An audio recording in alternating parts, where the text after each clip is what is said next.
knowledge was very high coming in, and I believe that their expectations were reasonable. Well, today we held a ratification meeting for a contract, a 4-year contract, with all the members. We explained the details of that agreement and answered questions and took a vote. The vote total was 1,264 yes and 12 no. I believe that kids will be back in school and they'll be thrilled to be with their teachers, and that's the first place to start. This agreement was reached after a lot of give and take on both sides, and the complete package was acceptable in all of its parts. We probably had maybe 30 issues that we covered through the course of this bargaining, and we reached an agreement on all of those issues. It was on Monday. Teachers were thrilled to be going back to the classroom, but I'll tell you they were very resolute and would have stayed out as long as it took to get this agreement.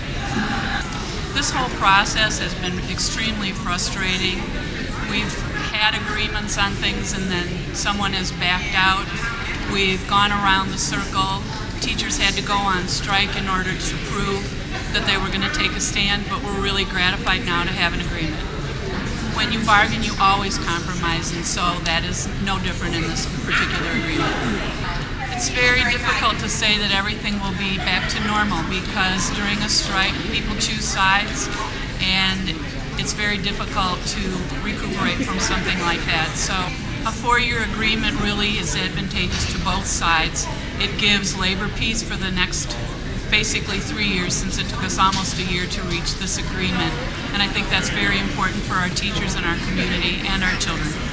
What we have heard in an overwhelming fashion is that parents supported the teachers. They brought them food on the picket line.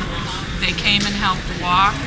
Really, we were gratified with the amount of support that this community showed in standing up for what was right in a teacher contract. I believe that everyone that walked around the block or took a few steps made a huge difference and said to the school district that they needed to get it settled now and that they needed to make some moves also.